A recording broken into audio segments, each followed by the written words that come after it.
ভগবান চাইলে সবটাই হয়, আর যদি উনি না চায় তুমি শত চেষ্টা করেও কোনো কিছু করতে পারবে না। একথা আমি কেন বলছি তোমরা কিছু সেকেন্ডের মধ্যেই বুঝতে পারবে। সেদিন ছিল লোকনাথ পূজা, আর আমি মনে করি এক ঠাকুরের মধ্যেই সব ঠাকুরের রূপ আছে।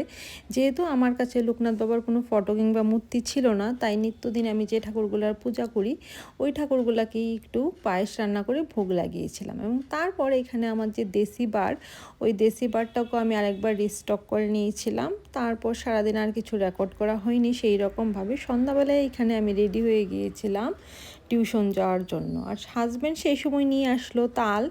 অনেক বছর পর এরকম তাল আমি খাচ্ছি। তোমরা কে কে খাও এরকমটা?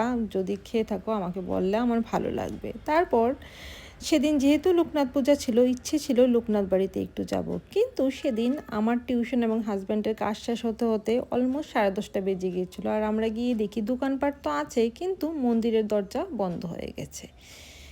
তাই বললাম ভগবানের ইচ্ছা না থাকলে কিছুই করা সম্ভব না। কিন্তু পরের দিন আমার শাশুড়ি বলল ওনার ওষুধ আনতে হবে, এবং ওনার যে মেডিসিন ওইগুলো লোকনাথ মন্দিরের কাছের থেকে আনতে হয়। তো ওনার যখন মেডিসিন আনতে গেলাম তখনই আমার নজর পড়লো লোকনাথ মন্দিরটার দিকে, কারণ গত রাতে দেখা হয়নি, সেই জন্য আজকে দর্শন করে নিলাম।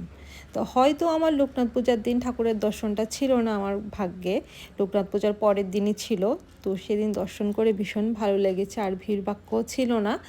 তো আমি ভালো মতোভাবে পুজো দিয়ে এসেছি, এবং ঠাকুরের দর্শন করতে পেরেছি।